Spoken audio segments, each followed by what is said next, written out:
Hello guys, myself Jaskaran Singh. Today we are going to learn about the scapula. In the earlier video we have learned about the clavicle bone, its anatomy and its clinical significance. Today we are going to study about the scapula along with its features and its clinical anatomy. So let's start.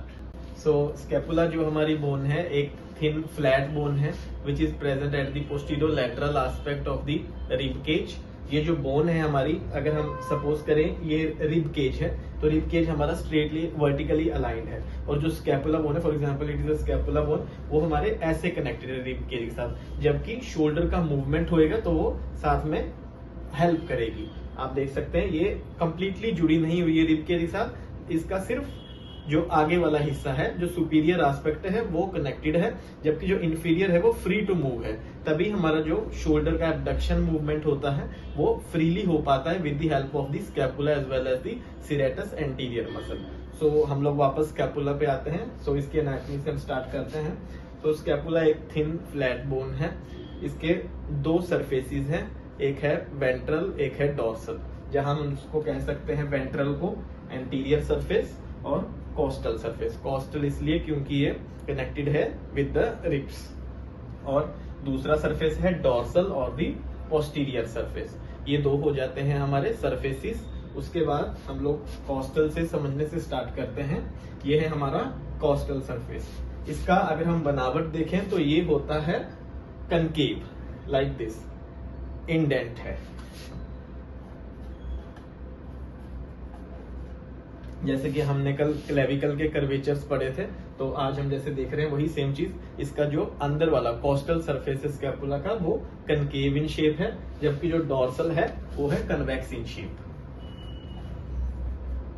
बाहर वाला हिस्सा protruded है, अंदर वाला जो है वो एक इंडेंट शेप है, जैसे एक बाउल अगर हम कंसीडर करें तो सेम वैसे ही कंसेप्ट है। तो दो सरफेसिस हो जाते हैं। इसके बाद हमारे तीन बॉर्डर्स होते हैं। There are 3 borders of the scapula. One is the medial border, then there is lateral border, and the shortest border which is the superior border. There is no inferior border, there is only one superior border because of the presence of the spinous process of the scapula. We will read it also in the further video. So there are 3 borders: superior, medial and lateral border. Okay. So in the costal surface only we are reading about the 3 borders. Now there are 3 angles of the scapula as well. There is one angle on the lateral border which arises from the lateral border, that is the lateral angle. Then there is one angle which arises from the superior border, that is the superior angle. And one angle is present at the inferior aspect known as the inferior angle, which is a junction of the lateral border and the medial border. So now we get a revision, like there is 2 surfaces, costal and dorsal surface, 3 borders, medial, lateral and superior, as well as 3 angles, lateral, superior and inferior angle. So moving forward, now there at last there is the 3 processes of the scapula as well. The first one is the acromion process, which we read earlier also in the clavicle, where the clavicle acromial and articulates with the acromion process of the scapula. Then the second one is the coracoid process. Coracoid process, the name suggests that it is a crow's beak shaped process. And the third one is the spinous process of the scapula, also known as the crest of the spine, which means a long pathway of the spinous process of the scapula. So there are 3 processes of the scapula.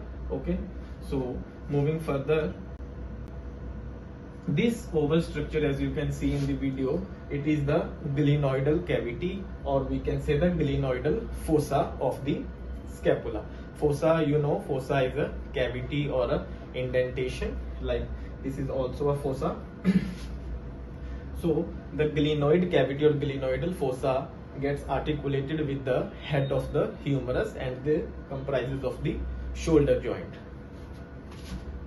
As we can see here, there are 2 oval structures more above and below the glenoidal cavity. These these are known as the supraglenoidal tubercle and the infraglenoid tubercle. Supra means above the glenoid cavity and infra means below the glenoidal cavity. The concave fossa which is present on the costal surface is known as the subscapular fossa. So this is the overall structures in the scapula on the costal surface. So now we are talking about the dorsal surface of the scapula. Here we already discussed that it is a convex in shape and it has the spinous process of the scapula, which is the third process, and this spinous process divides the dorsal surface of the scapula into two surfaces. The one is the supraspinous fossa and other one is the infraspinous fossa. As the name suggests कि यहाँ पे हमें बता रहा है कि जो spinous process है वो डिवाइड कर रहा है दोनों को, सुप्रा और इंफ्रास्पाइनस फोसास में. उसके बाद यहाँ पे भी हम देख सकते हैं clearly there is the glenoidal cavity, below it there is the infraglenoid tubercle and above it there is the supraglenoid tubercle. चलिए, तो अभी तक हमने क्या क्या पढ़ा है कि स्कैपुला के हमने बोनी फीचर्स पढ़ लिए हैं. तो जैसे कि हमने पढ़ा कि स्कैपुला के सरफेसेस होते हैं 2, कोस्टल और डॉर्सल. उसके बाद प्रोसेसेस होते हैं 3, एक्रोमियन प्रोसेस, कोराकोइड प्रोसेस और स्पाइनस प्रोसेस.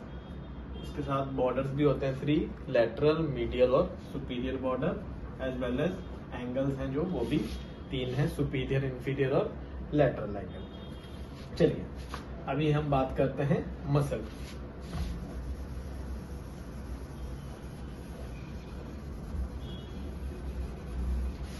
तो सबसे पहले कोस्टल सरफेस की अगर हम बात करें, कोस्टल सरफेस ऑफ स्कैपुला के हमारे पास मेजर जो मसल्स आ जाते हैं जो कि हमें वेरी इंपॉर्टेंटली रिमेंबर करने हैं या रखने हैं, वो हैं 7 मसल्स. सबसे पहले है फर्स्ट पे डेल्टॉइड. डेल्टॉइड जो है यहाँ पे मैंने नंबर्स के साथ रिप्रेजेंट किया हुआ है हर मसल को. तो नंबर 1 पे जो डेल्टॉइड है वो हमारा ओरिजिनेट हो रहा है एक्रोमियन प्रोसेस से. एक्रोमियन प्रोसेस से ये ओरिजिनेट हो रहा है. इसको हम कैसे याद रख सकते हैं? डैप. इसका एक निमोनिक हम याद रख सकते हैं डैप, यानी कि डेल्टॉइड जो है वो एक्रोमियन प्रोसेस से ओरिजिनेट हो रहा है. उसके बाद सेकंड पे जो हमारा है long head of biceps brachii, ये आ रहा है हमारा, ओरिजिनेट हो रहा है ये भी फ्रॉम सुप्राग्लिनोइड ट्यूबरकल. SGT मतलब सुप्राग्लिनोइड ट्यूबरकल, यहाँ से long head of biceps brachii भी ओरिजिनेट हो रहा है. उसके बाद नंबर 3 पे है हमारा long head of triceps brachii, ये भी हमारा ओरिजिनेट हो रहा है फ्रॉम इंफीरियर और इंफ्राग्लिनोइड ट्यूबरकल से. ठीक है, ये तीनों मसल्स हमारे अभी तक ओरिजिनेट हो रहे हैं स्कैपुला से. ओके, सो जो हमारा 4th मसल है that is the short head of biceps brachii, ये ओरिजिनेट हो रहा है ये भी हमारा कोराकोइड प्रोसेस से, जो कि हमने पढ़े हैं 3 प्रोसेसेस. ये भी हमारा ओरिजिनेट हो रहा है CP यानी कि कोराकोइड प्रोसेस से. इसके साथ साथ हमारा एक और मसल है जो कि coracobrachialis, it also gets originated from the coracoid process. जैसे कि हम इसके नाम से ही देख सकते हैं, कोराको मतलब कोराकोइड प्रोसेस से और ब्रेकियालिस मतलब कि which is going towards the arm. So ये मसल भी हमारा कोराकोइड प्रोसेस से ओरिजिनेट हो रहा है. इसके बाद हमारा मसल जो आता है विच इज पेक्टोरालिस माइनर, एक चेस्ट का मसल है. ये हमारा इंसर्ट होता है on the coracoid process again on the medial aspect of the coracoid process, इसके मीडियल साइड माने कि अंदर वाली side. After that there is subscapularis, very large muscle which is also a part of the sits. Sits you guys should know is the short form for the rotator cuff muscles. It comprises of the subscapularis, supraspinatus, infraspinatus and teres minor. तो seats में से जो एक muscle है subscapularis, वो हमारा आ रहा है from the subscapular fossa of the coastal surface of the scapula से. और ये भी हमारा ओरिजिनेट हो रहा है कहां से? सबस्कैपुलर फोसा से, SSF. And the last one is the seventh muscle, which is the serratus anterior muscle, which is also known as the boxer's muscle.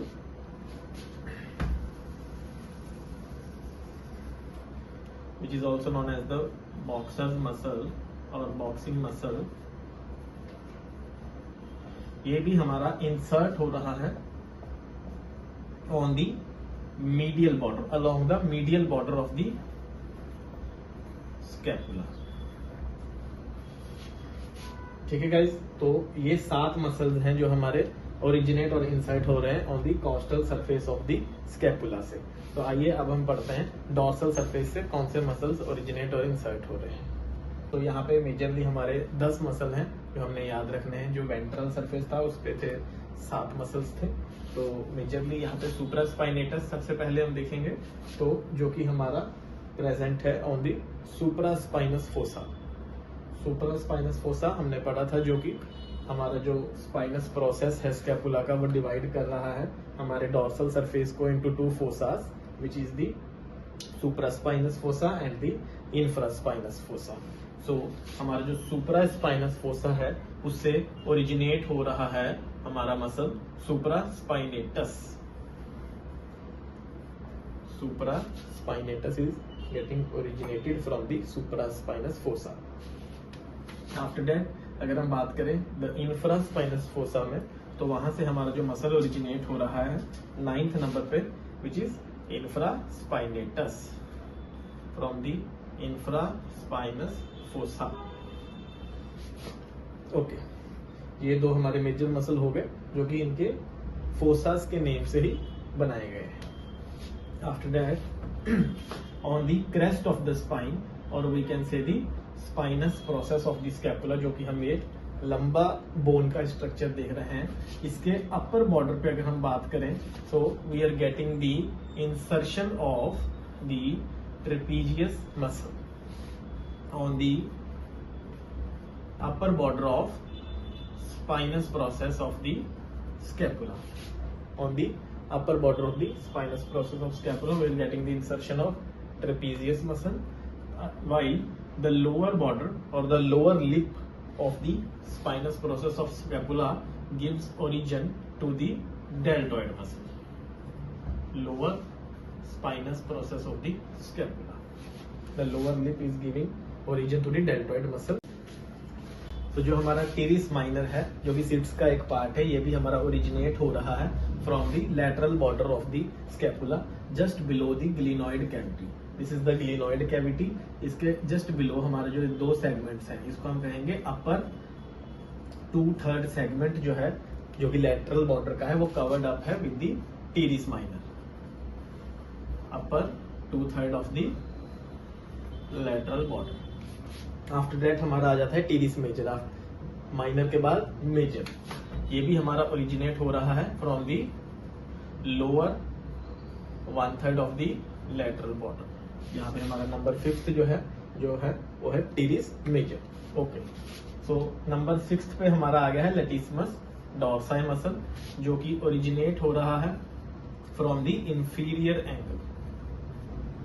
Inferior angle of the scapula से originate हो रहा है लेटिसिमस dorsi muscle. After that अगर हम medial border की तरफ जाएं तो यहाँ पे भी हमारा 2 मसल्स हैं मेजर और माइनर की कैटेगरी में। जैसे हमारा लैटरल साइड थे टीरिस माइनर और टीरिस मेजर, सेम यहाँ पे भी हमारा है rhomboids, rhomboid minor and rhomboid major. नीचे से अगर स्टार्ट करें तो नंबर 7th पे हमारा है रोम्बॉइड मेजर, जो कि आ रहा है from the medial border lower segment, lower segment of medial border. इसका हो रहा है यहाँ पे इंसर्शन। सेम रोम्बॉइड माइनर का भी इंसर्शन हो रहा है on the upper aspect of the medial border. 7th पे आ गया हमारा रोम्बॉइड मेजर, जिसका इंसर्शन हो रहा है लोअर पे, और 8th पे आ गया रोम्बॉइड माइनर, जो कि upper part of medial border.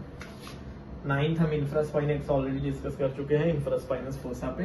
And जो हमारा लास्ट मसल है यहाँ पे वो है लिवेटर स्कैपुलाई। इसका भी इंसर्शन हो रहा है on the upper part of medial border. जो टॉप मोस्ट पार्ट है मीडियल बॉर्डर का, just closer to the superior angle is the insertion of the levator scapula. So अगर हम बात करें यहाँ पे तो मीडियल जो बॉर्डर है कंप्लीटली कंसिस्ट ऑफ है इंसर्शन से, और जो लैटरल बॉर्डर है वो कंप्राइजेस है of the origin of the muscles. So now discussing about the clinical anatomy of the scapula. यहाँ पे मेजरली हमें एग्जाम पॉइंट ऑफ व्यू से दो कंडीशंस याद रखनी है. The first one is the winging of the scapula and the second one is the scaphoid scapula. ये दोनों टर्मिनोलॉजीज हमने याद रखनी है क्योंकि ये आने वाले आपके एग्जाम्स में पूछी जा सकती हैं. तो सबसे पहले विंगिंग ऑफ द स्कैपुला क्या है? Winging means there is the paralysis of serratus anterior muscle. हमने जैसे कि पढ़ा था जो सिरेटस एंटीरियर मसल है वो इंसर्ट होता है हमारे medial border of the scapula पे ऑन द कॉस्टल सरफेस. ये हमने अभी कुछ मिनटों पहले पढ़ा था कि serratus anterior inserts on the medial border.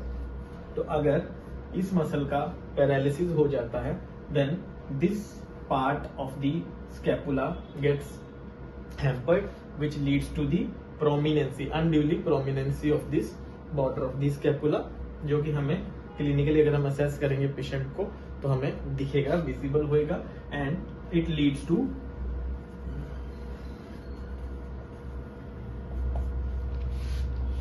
Unavailability of the 90 degree abduction of the shoulder.